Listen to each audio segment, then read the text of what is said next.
Hello, good morning to everyone. I am Mr. Gore SM sir. And how are you today? We are celebrating new program. The name of the program is Bhonga Shala in Marathi. What is the meaning of Bhonga Shala in English? The meaning of Bhonga Shala in English is learning via loudspeaker. We learn via loudspeaker and whole village Bansarola. My school name is Maharashtra Vidyalaya Bansarola, and there are many children in this village Bansarola. They are my students and they cannot come school because of corona days. So stay at your home and I will teach you from Bhonga Shala via loudspeaker. I am going to teach you today by English book seventh. मी आज तुम्हाला 7वीचे इंग्रजीचे पुस्तक शिकविणार आहे. Today I am going to learn and teach you a new poem. The name of the poem is the parts of speech.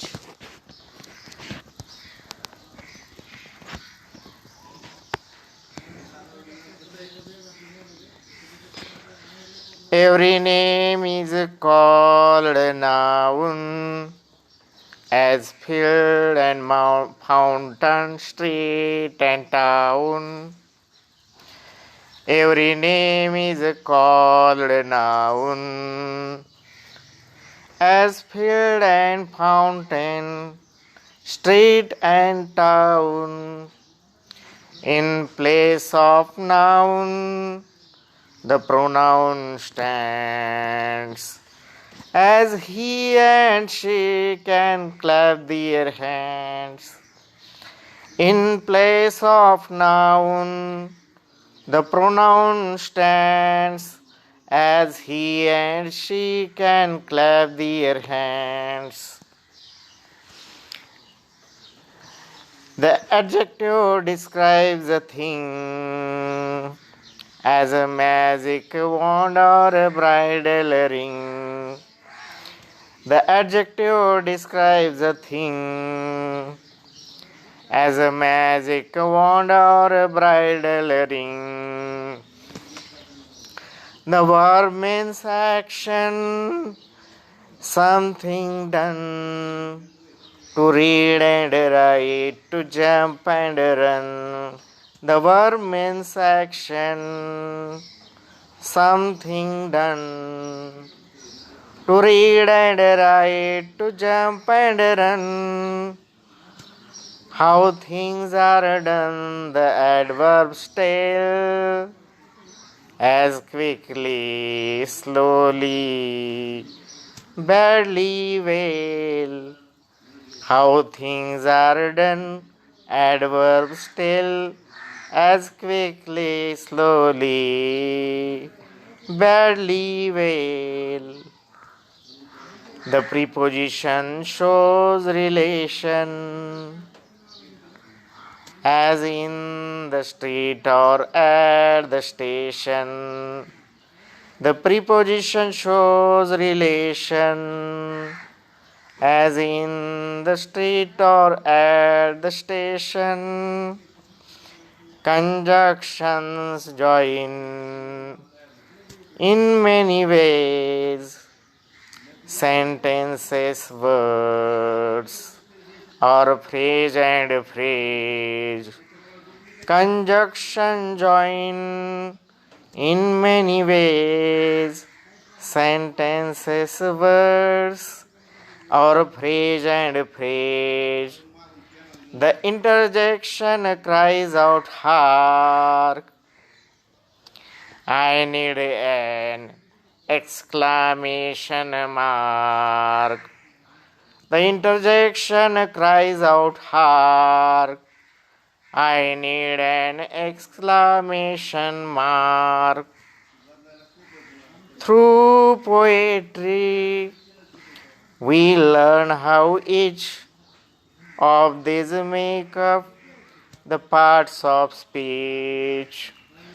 Through poetry, we learn how each of these make up the parts of speech. Poet of this poem is unknown. Author unknown. या कवितेचा कवी अज्ञात आहे. ही कविता कोणी लिहिली ते माहीत नाही. ही कविता इंग्लिश ग्रामर विषयक आहे. यामध्ये आपल्याला पार्ट्स ऑफ स्पीच शिकविण्याचा प्रयत्न केलेला आहे. आणि प्रत्येक नावाला नाव म्हटलं जातं. मग हे प्रत्येक नाव काय असतात? एखादे क्षेत्राचे नाव असेल, फाउंटनचे नाव असेल, स्ट्रीट म्हणजे एखाद्या गल्लीचे नाव असेल किंवा एखाद्या शहराचे नाव असेल, त्याला आपण मराठी भाषेमध्ये नाऊन म्हणतो. त्यानंतर प्रोनाऊन कशाला म्हणायचं? तर नावाऐवजी जो शब्द स्टँड होतो, नावाऐवजी जो शब्द काम करतो त्याला प्रोनाऊन म्हणायचं. उदाहरणार्थ या ठिकाणी ही, शी हे 2 प्रोनाऊन दिलेले आहेत. त्याच्यानंतर या ठिकाणी आपण दुसरे पुस्तकं जर वाचले व्याकरणचे तर त्या ठिकाणी आय, टी, इट हे एक प्रोनाऊन या ठिकाणी दिलेलं आहे. त्यानंतर adjective. Adjective describes a thing. एखाद्या वस्तूची वर्णन, डिस्क्राईब हे ॲडजेक्टिव्ह करत असतं. म्हणून एखाद्या नामाविषयी ते विशेष माहिती सांगत असेल. या ठिकाणी एक वांड आहे, जादूची छडी आहे. म्हणजे छडी आहे, नुसतं वांड दिलेलं आहे, परंतु ती वांड कशाची आहे? तर मॅजिक वांड आहे. म्हणून मॅजिक हा शब्द या ठिकाणी ॲडजेक्टिव्ह आहे. त्याच्यानंतर रिंग आहे एक. ही रिंग एका नववधूनं, नवरीनं घातलेली आहे हातामध्ये, म्हणून त्या रिंगला ब्रायडल रिंग असं नाव दिलेलं आहे. या ठिकाणी ब्रायडल हा शब्द ॲडजेक्टिव्ह होतो. कशाला बरं म्हणायचं? वर्ब. वर्ब म्हणजे क्रियापद. या क्रियापदाच्या द्वारा सर्व ॲक्शन्स व्यक्त होत असतात. मग या ठिकाणी इंग्रजी भाषेमध्ये जेवढी क्रियापदे आहेत तेवढी क्रियापदं म्हणजे या ठिकाणी काय आहेत? वर्ब्स आहेत. या ठिकाणी काही क्रियापदाची लिस्ट या कवितेमध्ये दिलेली आहे. उदाहरणार्थ रीड. रीड म्हणजे वाचण्याची क्रिया आहे. राईट. राईट ही लिहिण्याची क्रिया आहे. जंप उडी मारणे, रन धावणे किंवा वॉक चालणे, स्पीक बोलणे, अशा प्रकारचे हे वर्ब्स आहेत, लिस्टिंग आहेत. तुम्ही जर इंटरनेटवर वर्बची PDF म्हणून गुगल सर्च केला तर त्या ठिकाणी तुम्हाला जवळपास 750 क्रियापदांची लिस्ट 4 रूपासहित त्या ठिकाणी दिलेली असेल. त्याचा तुम्ही अभ्यास करू शकता. How things are done. Adverbs tells. आता हे ॲडव्हर्ब्स काय प्रकार आहे? तर क्रियापदाविषयी विशेष माहिती सांगतो. म्हणजे क्विकली. ही वॉक्स, तो चालतो, परंतु कसा चालतो? ही वॉक्स क्विकली. स्लोली, ही वॉक्स स्लोली.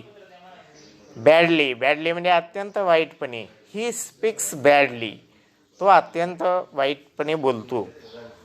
आणि त्यानंतर वेल. वेल म्हणजे बरा आहे. या ठिकाणी एखाद्या म्हणजे प्रक्रियेचं जर वर्णन करत असेल की ही प्रक्रिया प्रोसेस कशी आहे, म्हणजे हे या ठिकाणी आपण जे शिकत आहोत तर ॲडव्हर्ब शिकत आहोत. म्हणजे वेल. उदाहरणार्थ स्टडी. स्टडी हा शब्द आपण जर वापरला तर ही स्टडीज वेल, अशा पद्धतीने या ठिकाणी आपल्याला वाक्य तयार करता येईल. त्यानंतर आहे प्रीपोजिशन. प्रीपोजिशन म्हणजे या ठिकाणी आहे हे शब्दयोगी अव्यय. या ठिकाणी 2 शब्दामधील अवस्था दर्शविली जाते. जसं की एक डस्टर टेबलवर ठेवलेला आहे, तर त्या टेबलचा आणि डस्टरचा काय संबंध आहे? Duster is on the table. तो संबंध ON ऑन या शब्दाने सांगितलेला आहे, म्हणून ते प्रिपोजिशन आहे. त्यानंतर IN in. I am in the classroom. या ठिकाणी कवितेमध्ये असं दिले I am in the street. त्या ठिकाणी ॲट. हे सुद्धा प्रिपोजिशन दिलेलं आहे. ॲट हे प्रिपोजिशन दोन प्रकारे वापरलं जातं.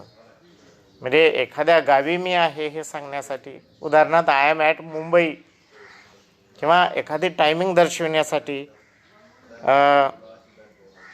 I wake up at 6 AM, म्हणजे मी सकाळी 6 वाजता या ठिकाणी झोपेतून उठलेलो आहे.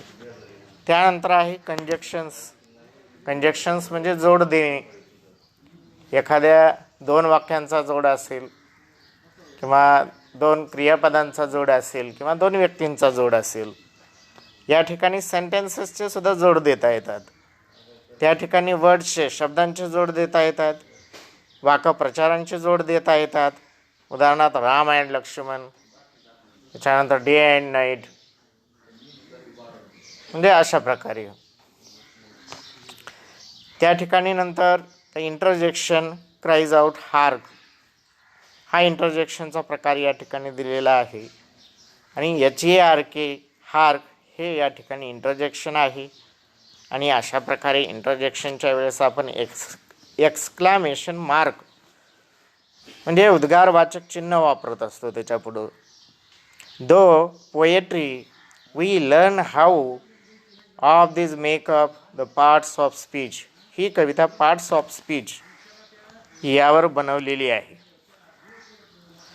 या ठिकाणी विद्यार्थी मित्रांसाठी एक शब्दयोगी अव्ययाचं झाड तयार करायचं आहे पार्ट्स ऑफ स्पीचचं. या ठिकाणी एक ब्रँच तुम्ही नाऊनची जर घेतली तर त्या ठिकाणी वेगवेगळ्या व्यक्तींची, प्राण्यांची नावे लिहा. नाऊन नंतर प्रोनाऊनची ब्रँच करा. प्रोनाऊन नंतर ॲडजेक्टिव्हची ब्रँच तयार करा. त्यानंतर वर्बची ब्रँच तयार करू शकता तुम्ही. त्या ठिकाणी क्रियापदाच्या लिस्टल्या ॲडवर्ब्स, क्विकली, स्लोली, बॅडली, वेल, या ठिकाणी तुम्ही लिहू शकता. प्रिपोजिशनमध्ये इन आहे, ॲट आहे, अजून बरीच प्रिपोजिशन या ठिकाणी दिलेली नाहीत. यासाठी आपल्याला इंग्रजी ग्रामरचा अभ्यास करावा लागेल. त्या ठिकाणी इन, ॲट, ओव्हर, अंडर वगैरे असे भरपूर त्या ठिकाणी प्रिपोजिशन दिलेले असतात. किंवा इंटरनेटवर प्रिपोजिशन लिस्ट गुगल सर्चमध्ये आपण केल्यानंतर त्या ठिकाणी संपूर्ण लिस्ट पुढे येते. त्यानंतर कंजक्शन ऑर आणि अँड हे 2 कंजक्शन आहेत. ऑर म्हणजे किंवा, ऑरचा अर्थ किंवा होतो, आणि अँडचा अर्थ थोडा वेगळा होतो. अँड म्हणजे राम अँड लक्ष्मण म्हणजे दोघंजण सोबत आहेत, परंतु ऑर, राम और लक्ष्मण दोन्हीपैकी तुम्हाला एक पर्याय निवडावा लागेल त्या ठिकाणी. त्यानंतरच्या ट्री डायग्राममध्ये तुम्हाला इंटरजेक्शन लिहायचं आहे, ते हार्क आहे. आणि अशा प्रकारे या ठिकाणी आपली ही कविता इंग्रजी आणि आपलं मराठी मीडियम असल्यामुळं मराठी मीडियममधून सुद्धा तुम्हाला मी समजावून सांगितलेली आहे. तरीही तुम्हाला काही प्रश्न असतील, you can ask me your question by phone calling, or you can ask your questions on my WhatsApp account. So thanking you very very much. Here today's Bhonga Shala, Mr. Raut sir has taught you today one lesson from history, and Devkote madam also taught you from one lesson Marathi, and I am teaching you poem The Parts of Speech. So goodbye students, we will visit you tomorrow. Thanks.